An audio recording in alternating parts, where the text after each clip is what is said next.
when he came in. I met him when I was about 16, I think.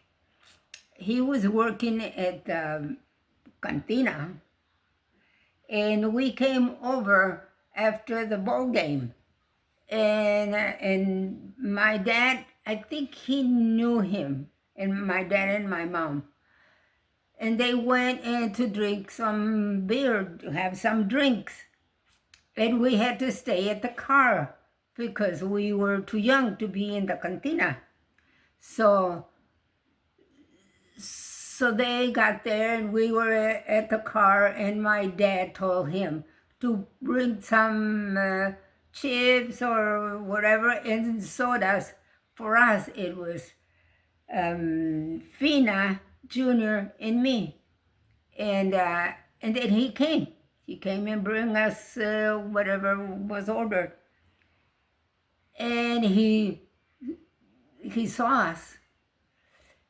And then he went back and told my dad, no wonder you had her hidden. And that's, there was nothing to it, but that's when we met. But that was a long time before we got together to be sweethearts. And about 10 years later, my dad and his parents, they became friends. They were acquainting in each other. And then I saw him once in a while, but no interest in anything.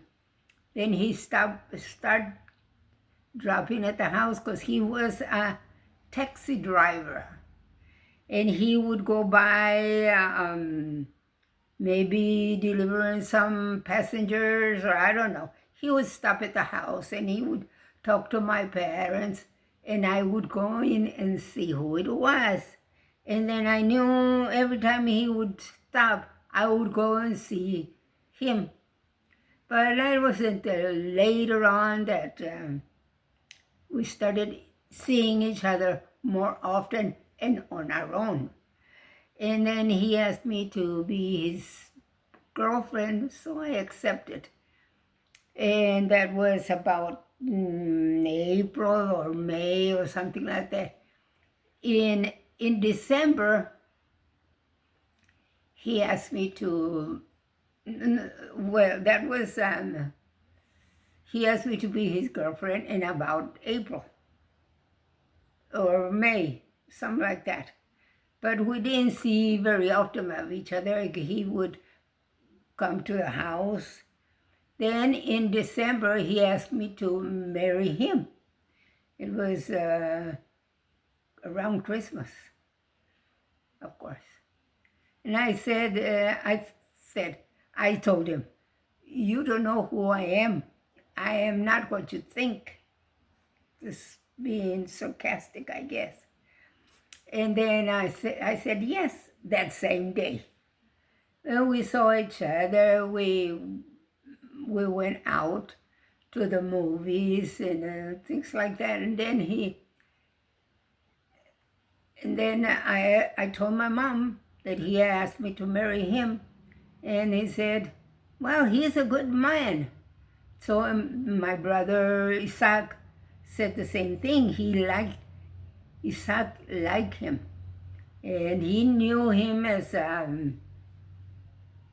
he would sing around friends, and they got together at drinks, and then I told him that he asked me to marry him. He said he was delighted to hear that. He liked him. He liked him. So in January, around January, he asked for my hand. My parents were delighted. They all liked him. Altagracia liked him. He was a good man. He was. And my mother, as my mother said, a good son is a good father. That's because he was very good to his parents. And then, well, we got married in December? No, January the 30th. We were married then. And we had a good time. We went on a honeymoon, and we were delighted. I was delighted to meet his family, because I knew his parents and his brother, or his brothers, I should say. But I didn't know his padrinos, his tios, his cousins. I didn't know anybody else. So we went over there. We had a great time on our honeymoon, and we came home. And it was a big storm. It was windy. It was blowing so hard. It was picking rocks and hitting the car that we were driving. And we were driving my brother Juan's car. And the rocks would hit the car, and it spoiled the paint on the car. Anyway, we came home, and we stopped at his tío, his Uncle Antonio, that we had just met him a little bit before we got married, and he was at our wedding. So and we had a very small wedding because we didn't have money, because he was working as a taxi driver and I was working at the cafeteria. So we were short on money. I made my own dress. He had his suit been made, and we had only, my parents were our padrinos, and his cousin was my dama, and that was about it. We didn't have any more company. But then we decided to have our my in-laws in it too. So it was just, we didn't have no dance. We just had a little get together in the house because we couldn't rent a hall, and we couldn't hire music. It was just, and we spent the money that we had on a trip to Mexico. My brother Isaac gave us money for the reception.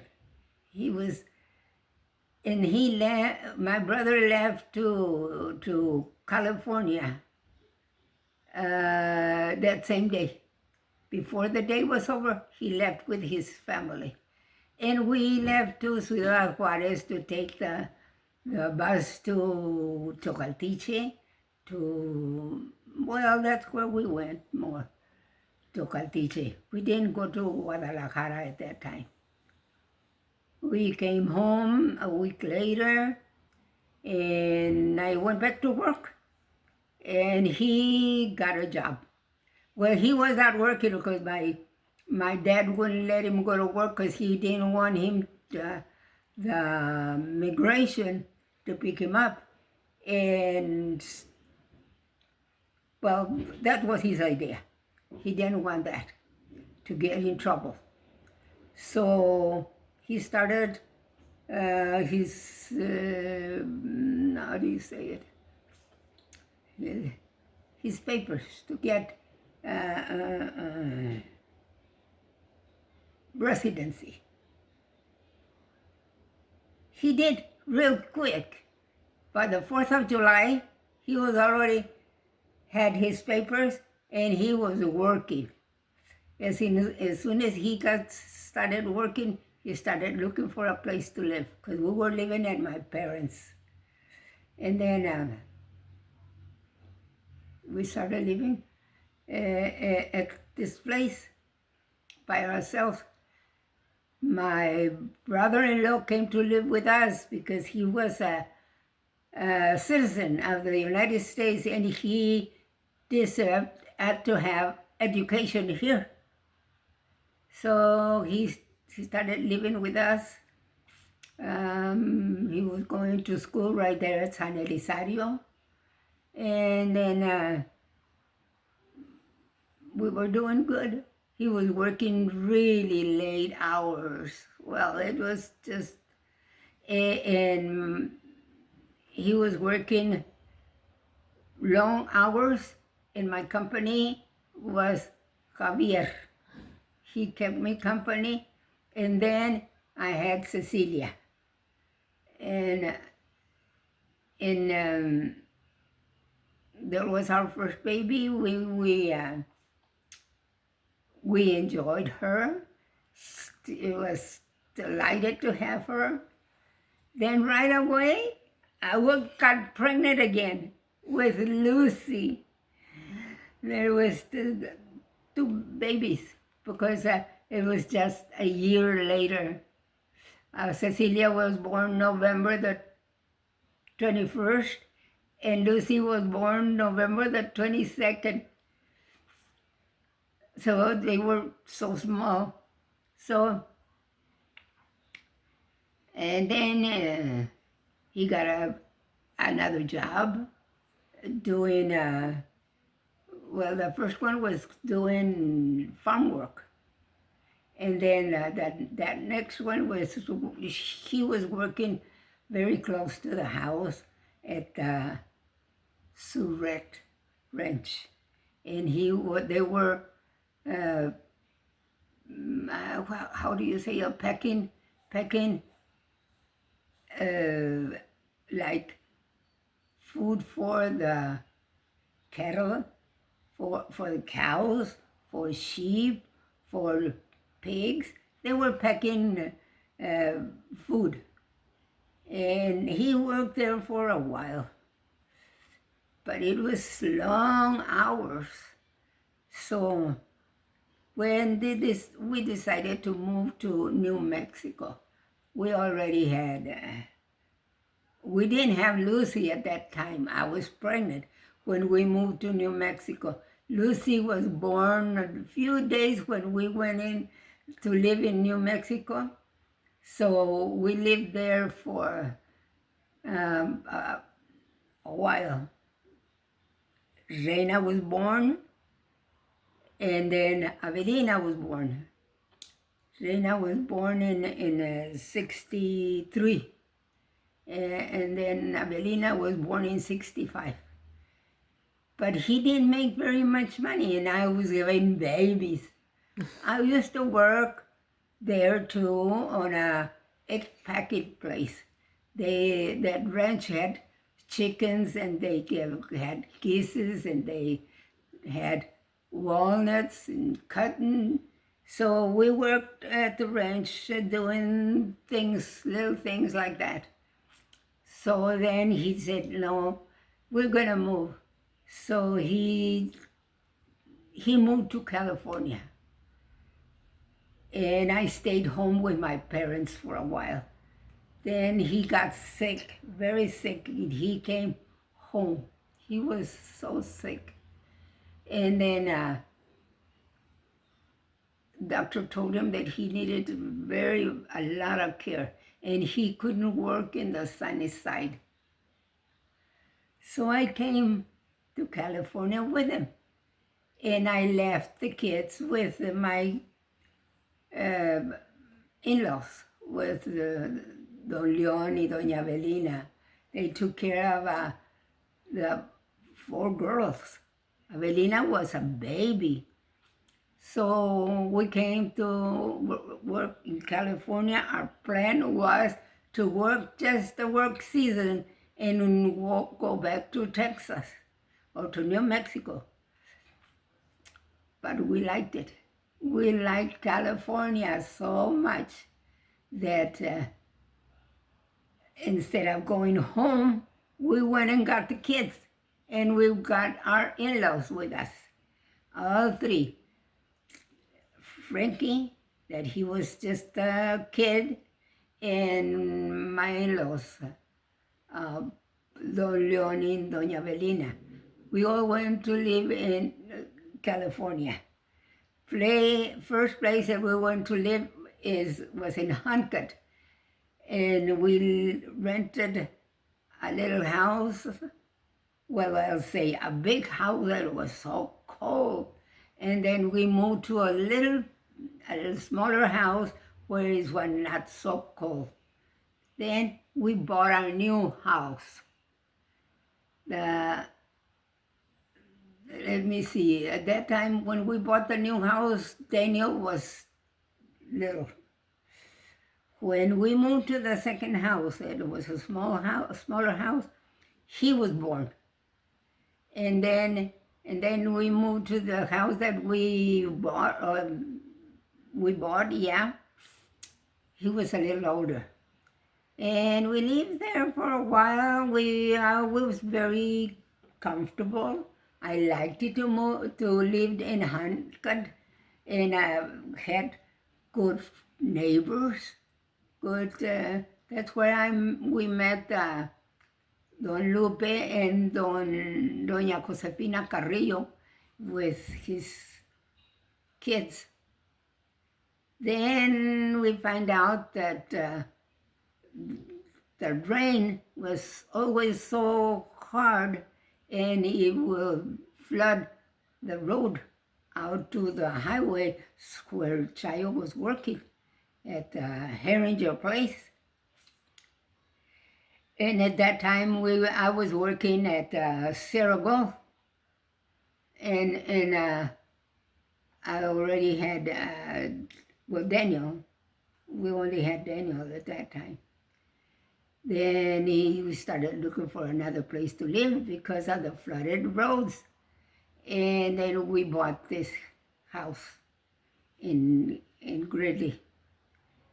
We lived here, the girls went to school, we were very comfortable.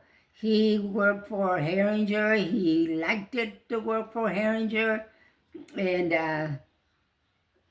and we were doing okay. The girls were going to school, while I was working here at first. I started working with the Centers Brothers. It's just hoeing and cleaning the fields, tomato fields. Then I worked at harvesting the tomatoes. And I would go work with Chayo, picking walnuts and picking peaches, picking prunes, and I worked all over the place. And then we moved to Gridley in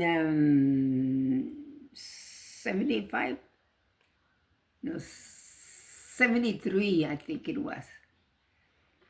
Then I got pregnant with you. Yeah, you were a cutie, and you were good. You were a good girl. And the girls were so delighted to have the new baby.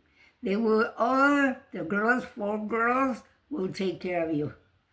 They didn't help very much with Daniel because they were so small.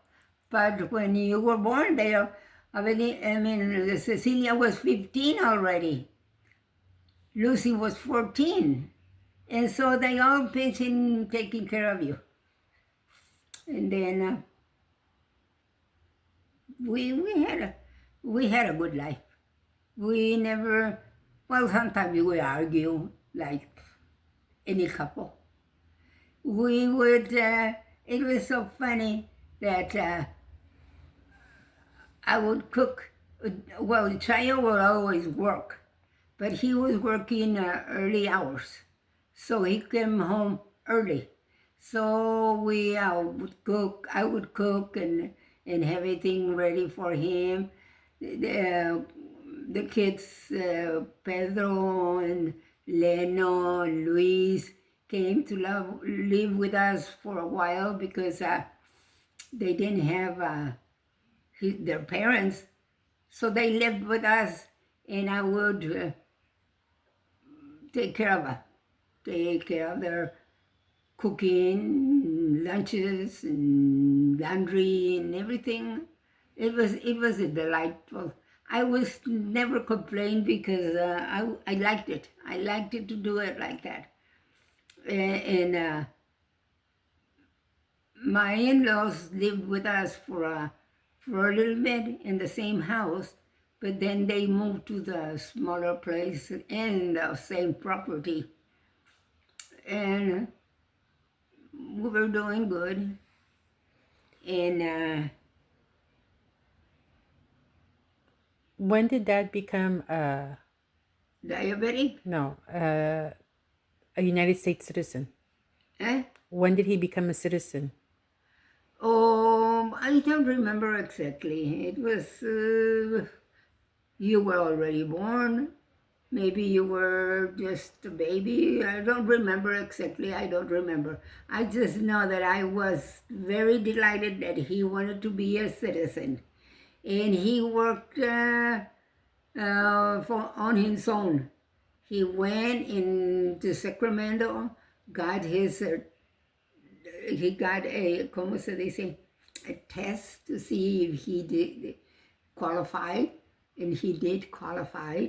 So he was so proud of himself coming home and tell me that he did it. And pretty soon after, he got his card. And then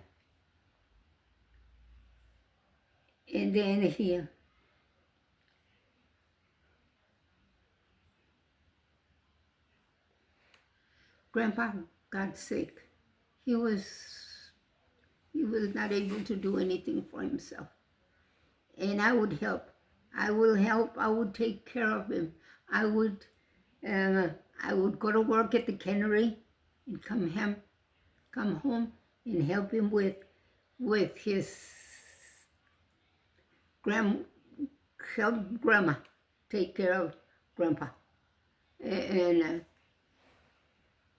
government paid me for that, but I was delighted to do it.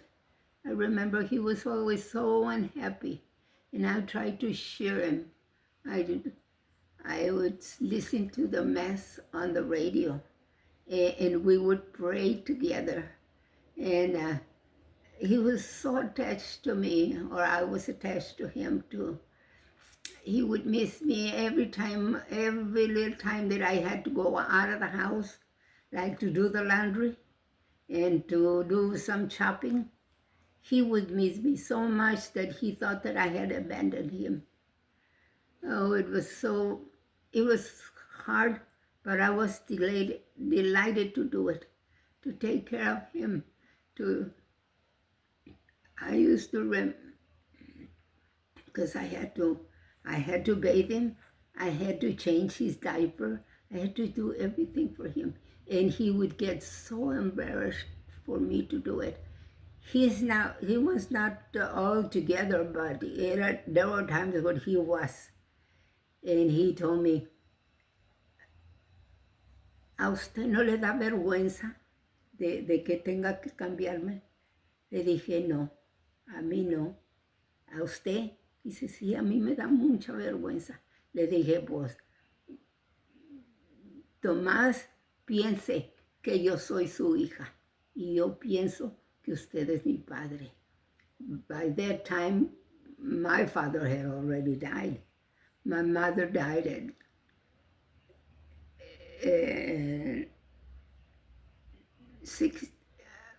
she was 60 when she died, but she was born in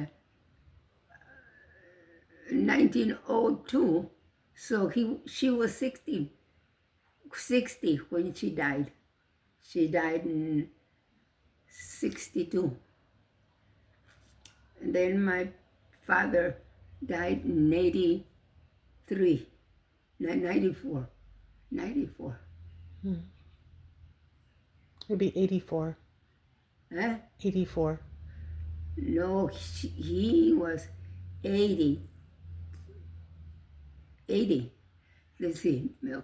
He was born in 1903, and he died on 84. So he was 80. So, and I already was here and couldn't move because Grandpa. But I went to his funeral. It was really hard. It was really hard. And then Grandpa died. Grandpa Leon died. He left quietly in his sleep.